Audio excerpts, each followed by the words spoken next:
Čia daug ir pasakot nieko nereikia, žmogus užsiregistruoja, vis tiek užsiregistruoja. Šitos internetinės parduotuvės, kaip čia pasakyti, mum pliusas, o kai kurie minusas, kad bet kas prisiregistruoti negali laisvai. Būtinai turi jį kažkas pakviesti. Tai nėra tai, kad aš ten nieko, nusipirkti investicinio. Ne, šitai nėra. Čia galima, jūs norit nusipirkti auksų, tada jokių problemų.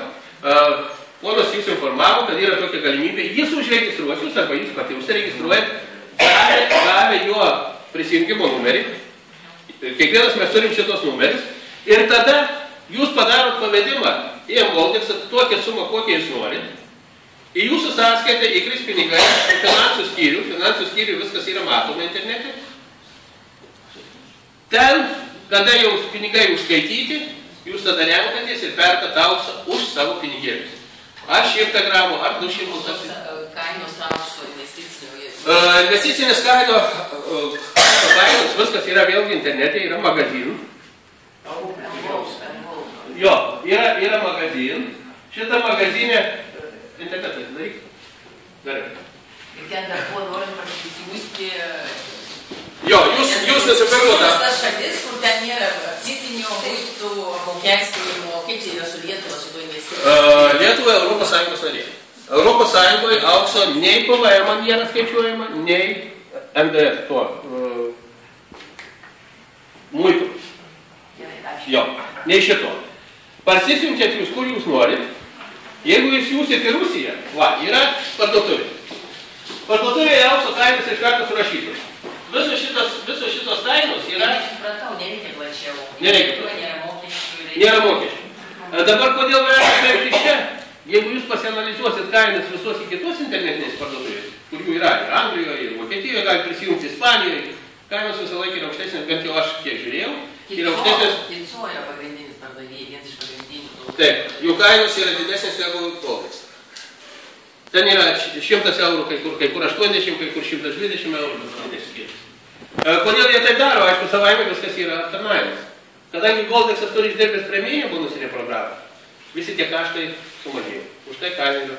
Būtent tai yra Londono Frikščių. Gerai, tai jeigu klientas užsiregistruoja per pakvietus, nusiperka aukso luitų ir kas toliau yra kas nors jam, ar jau nebeveikia sistema? Jisai automatiškai stovės užsakymų stale, nesvarbu, kad jis ir nusipirks. Aišku, jam reikės tą papildomą 540 eurų pradžiai sumokėti. Jisai stovės stale. Bet ir perkant reikės sumokėti tą pinigą, nes tai yra registracija. Taip. Tai yra užstatas, kurio jūs naudojate. Jeigu šitos 540 dėdų nusiperku luitų, o kad man veiktų tie 540 per bonusus, aš vis tiek privalėsiu kvesti 2 žmonės. Taip. Jeigu jūs neatvesi 2 žmonių, automatiškai tada 540 pas jūsų pasilieka, 40 eina ofisą. Jie po kol kas gulės, tiesiog kompanijoje, kaip jūsų užstatas, kaip jūsų pinigai.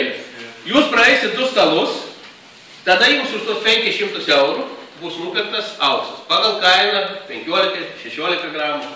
Čia priklausys, kokia tos dienos kaina bus, kada jums tie stalai praeis. Kodėl 2 stalai? Todėl, kad bonusinė programa yra ciklas. 2 stalai. 2 užsakymų stalai. Ir viskas. Jūs gausite dar papildomai už 500 eurų dar papildomai auksą. Bet čia biškai, jeigu gerai paskaičiuojam, čia yra labai, kaip sakyti, naudingas dalykas. Todėl, kad jeigu jūs nusipirkot auksą ir jūs matot puikiai, tai jūs aplinkui turi žmonių taip pat, kurie laiko pinigėlius ar po padušką ar kažkur tai. Ateina euro įvedimas. Visiems duos per kišenį, čia yra faktas. Ypatingai tie, kurie nėra deklaravę pinigėlių. Ir kas gaunasi? Jūs parekomenduojat 2 žmonėms. Jie tą patį atlieka. Ir jūs tada einat per tos stalus ir dar papildomai gaunat po 100 gramų auksų po kiekvieno stalo dalį. Jums tai naudinga, aš manau. Nes tai dar yra papildomai 100 gramų auksų. Už kiekvieną stalą.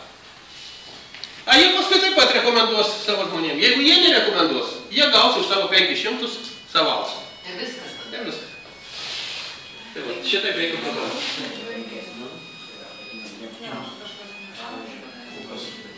Taip, daugiau? Kokių dar klausimėlių? Kas yra pliusas?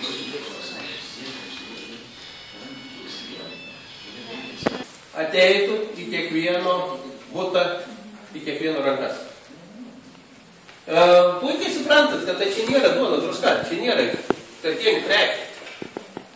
Už tai yra išdirbta šita bonusinė programa, kuri yra paremta labai paprastai, yra matematinis mokslas, įskaičiuotas, kiek gali kompanija leisti, kiek gali kompanija turėti apyvartą, kad nupirkti mažą kainą, auksą ir pateikti mums klientams. Va taip viskas. Paprastas dalykas. Iki tol, kol nebuvo kompanija paleista į rinką, kol nebuvo suregistravusi, visi šitie Gerausas, Imapas, šveicarai, visi prekiavo aukso luitais, kurie buvo ne mažesni kaip 0,5 kilogramų. Nu, iš čia sėdinčių mes nelabai išpertume 0,5 kilogramų. Bet šitokių luitelių, kaip aš minėjau pradžioje, šiandien vien tik tai mūsų grupėje jau yra 63 žmonės, kurie turi šitokį dalyką. O tai tikrai kišenis negadina. Paskaičiuokit. 20 litrų jums tai kainuoja 1 gramas. Plius minus. Kada rinkoje ir Swift Golda kaina, Londonos Swifto, tai yra nustatyta kaina, yra 40 eurų. O kaip ten Voldex kaina reaguoja rinkos kaina, kaip kyla akcijos ten aukštų kainų Taip, visiškai teisingai. Nes šiuo metu akcijos pasaulyje laikosi gerai, tai aukštų kaina. Žiūrint kokios akcijos, kieno akcijos. Nu, bendrumoje ir akcijų metas dar taip. Bet žiūrint kieno akcijos. Akcijų rinka yra labai įvairi. Žiūrint kieno jūs akcijas. Snaigės akcijas pirksit. Ar pirksit, pavyzdžiui, stumbro akcijas. Ne, aš ten buvo apie Europos, Amerikos. O koks skirtumas? Vis tiek yra ūkiniai subjektai. Ne, Amerika diktuoja visam pasauliu, net ir auksų kainos. Pagal tą. Neklyskit. Aš finansų rinkoje šiek tiek žinau. Ne Amerika diktuoja. Rinka diktuoja. Amerikai pačiai akcijos nuvažiuoja į apačią. Ir aš galiu pateikti Amerikos kompanijai, kur prieš 5-6 metus akcijų kaina buvo po $100, šiandien bekainuoja vos 3-4. Tos pačios Amerikos kompanijų akcijos. Ne, tai kai krizė buvo 8 metais. Neprikošė. Kas yra? Jo, aš apie akcijas jums galiu trumpai pasakyti. Kas yra akcija? Tai yra šešėlis ekonominio atskleidžio šito ūkinio subjekto. Jeigu ekonomika važiuoja į apačią šitos kompanijos, akcijas bus bevertės. A kaip jums susigaudyti? Va jau čia reikia žinyti. Čia jau reikia žinyti. O tai, ką parduoda akcijų biržos, čia jau jų biznis yra. Iki 100 akcijų 100 litrų, kurio vertė bus 50. A jie savo indeksą pakelia, todėl kad visi perka tas akcijas. Puola pirkti. Ir kas? O nominali vertė, jau bus 3 litrai. Tai ką jūs tada darysit su juo? Čia yra labai slidus reikalas. Čia reikia žinių turėti daug ir žiūrėti, analizuoti. Na, supratau, jūs turite ir aš turiu. Jo, labai gerai. Tarp kitko galiu pasakyti, Storas, kai bankrutavo, tai dar, man atrodo, pusantrų metų ar kiek dar prekiavo akcijomis. Snoro nebebuvo, bet akcijomis dar prekiavo. Man asmeniškai, Lietuvos banko valdytojas už mano pinigus siūlė akcijų, kada už antitrojus jau jis buvo bankruotas. Jie reikia parduoti. Sako, bus labai gerai. Tai va, dabar yra, jeigu lygint per metus, jau kaina yra kritusi, bet toliau yra grafikas, kuris rodo, jeigu mes pažiūrėsim 5 metų, va čia.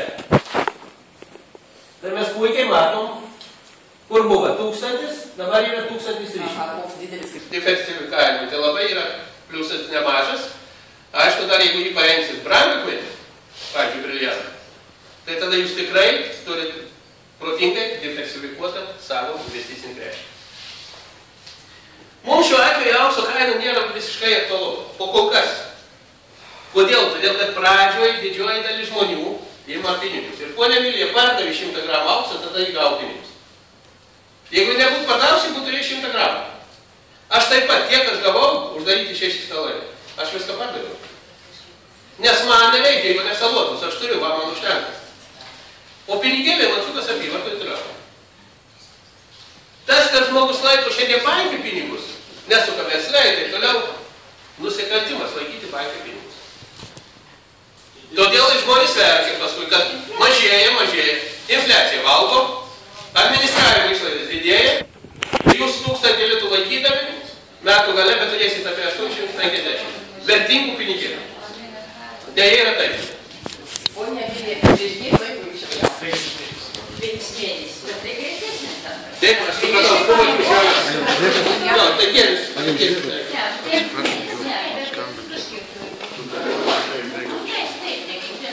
Rezultatai tokie. Vieni per 3, kiti per 4. Tai ką jūs pasakojate, kaimynėm, draugėm, ar taip dirbat? Nu tai prižada kaimynai, paskui persigalvoju. Gal agitacija stoti, seminarą tai, kad pirksaus, paskui pergalvoju, nebestoju. Jau vėliau, po metų aš gal pagalvosiu. Nuo rinkimų iki rinkimų. Nematot kaip. Nesuratot kitų žmonių. Taip, du suratau, kitaip būtų negavot. Jūs žinot, kaip mums atėjo prezentaciją pamatė, jam labai aiškiai. Jis pareik pasitek su tuo žmogu, kuris niek nežmano apie numerį. Jis kur tu iki šiai pinigus? Ir jis netai. Paskutinis žmogus. Kalbį su tuo, kurį nežinau. Pasakote, kad man kuris jau neskas. Paskutinis žmogus. Kartą sutiko. Kelis kartus buvo kalbėta, buvo prezentacija. O paskui abudu pasikvietėm. Ir penktą kartą atėjo žmogus ir stojo.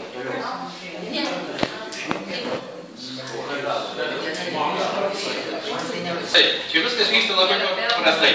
Jūs praleidot vieną vienintelį dalyką. Taip, kad jūs esat klientai.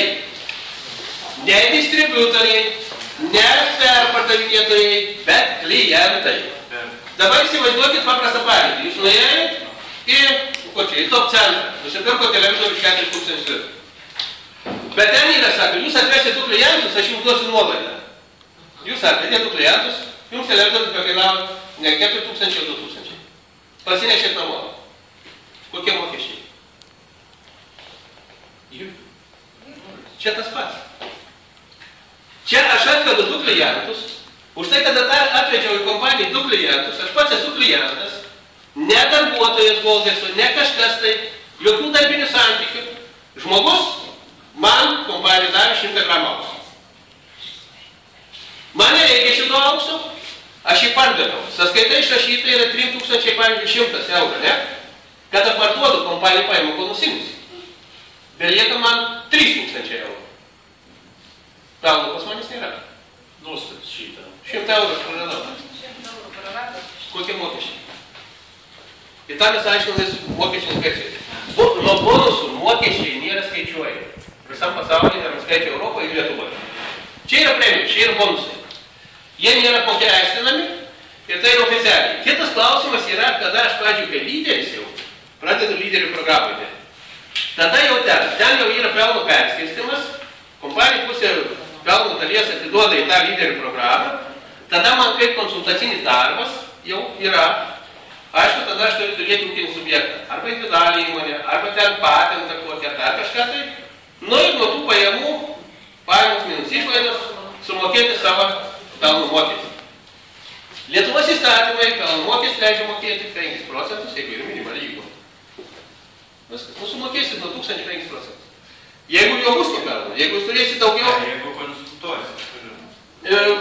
Pajamų, pavyzdžiui, daleisim, lyderis ten 2, 3, 4 pakopoje, lygiai tam, nu gal per metus ten plius minus, nežinau kiek, 3-4 tūkstančių, nu taip minimaliai, eurų.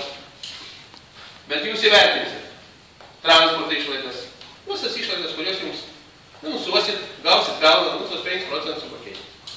Šiandien problema. Bet šiaip fiziniam asmenim, kurie dar nėra lyderių programoje, o lyderių programų, kad įeiti reikalinga, kad jūs užsidarytumėt 2 lenteles, 2 stalus, arba kitaip sakant, jūs gautumėt 200 gramų aukso. Ir jūsų pakviestieji, pirmieji, tą patį padarytų. Ir šitų pakviestųjų taip pat pirmieji, dar 4 žmonės. Tada jau jūs automatiškai eisite į lyderių programą. O po kol kas gali būti ramas. Čia su įstatymais, matot, kompanijos administracijų buveinė yra Vokietijoje. Jeigu kažkas, viskas yra paremta Europos įstatymais. Jeigu kažkas būtų, senai būtų uždaryti. Plius kompanijos klientų yra Amerikoje, Japonijoje. Konferencijos vyksta, mes visur matom to žmonės ir visur matom, kas kur vyksta. Kas domisi giliau, internete visą laiką yra skelbiama informacija. Ir jeigu čia būtų kas nors, tai senai būtų jau sutvarkyti. Ir žmonės. Ir ta kompanija būtų uždaryti. Jūs sakėt, ponas Petai, Birželio 22 bus Piterį. Jo, dabar jį paskelbta konferencija 19-21 Piterį. Aloje Parusa. Kokia galimybė papulti? Klauskit savo, jūsų čia stacija, ne? Klauskit sponsoris, jinai jums pasakys. Tai važiuot savo grupė kokią nors. Mes važiuojam su grupelė, 4 žmonės. Važiuojam tenai, jeigu kas gali prisijungti. Į Piterį važiuojant, reikia turėti pasą, reikia gauti vizą. Ir tada važiuojam. Aš norėjau tą klausimą. Taip, prašau. Pavyzdžiui, gerai, aš ten stoviu tenai ir sakau, kad man mane pakvietė ir šalia jau žmogus.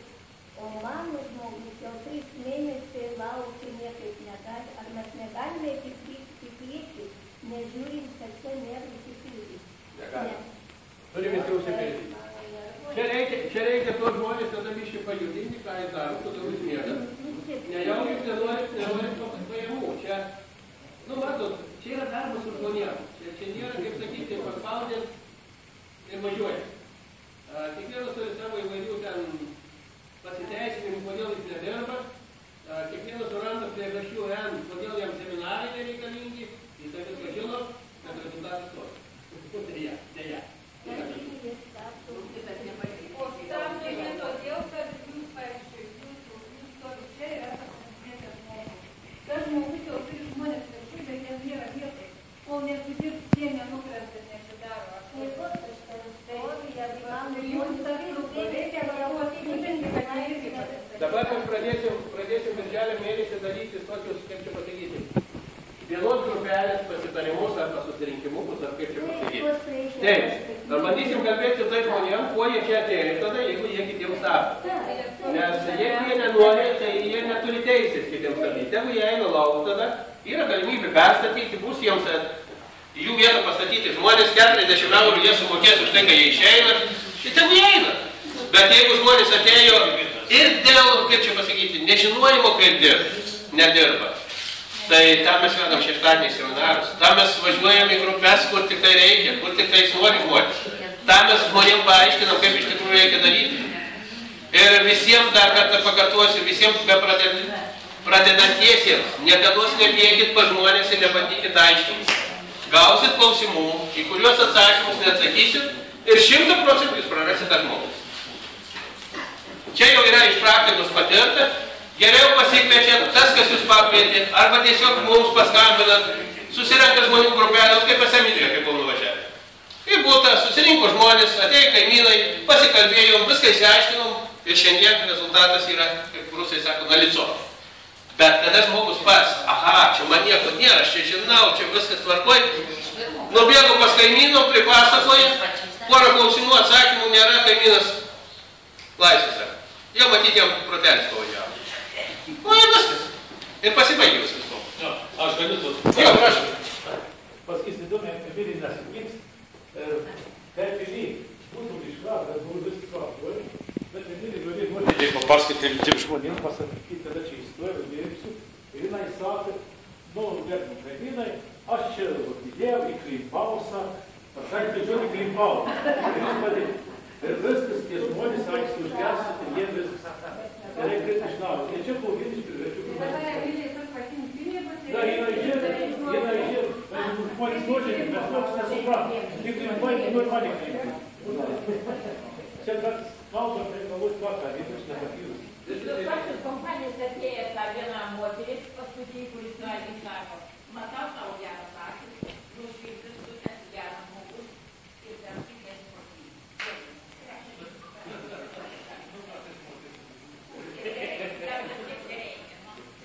Matot, gerbėjai, čia tikrai nėra jokios apgaulės. Statistika buvo paskelbta to vaiką spręsti. Kompanija pardavė per visą egzistavimo laiką, jau 4 metus, 20 tonų auksų. 20 000 kilogramų. Tai jeigu tai būtų kažkokia afiora ir kompanija registruota yra Dubajuje, tenai administracijos vadovai bus tenai daryti ir įsigijuoti galvos. Ten yra tokie įstatymai, paskučių įstatymai. Gauti sertifikatą atitinkamą pagal jų įstatymą. Dubajai yra velniškai, kaip sakyti, 22 amžiaus miestas, bet velniškai stipriai yra žiūrimus įstatymai. Ir tenka Dubajus atidaryti Volkasui tą istoriką atkasėlį, yra labai paprasta. Ir iš kitos pusės, mums netingėti, nei kam.